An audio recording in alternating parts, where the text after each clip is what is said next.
சாமி தந்ததையா எத்தனை பாட்ட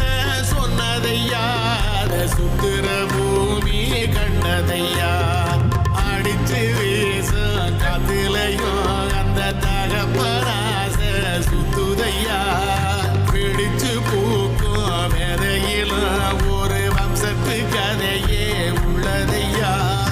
100 தலைமுறை சேர்ந்து செதுக்குன ஈர நலம் இது பாறையா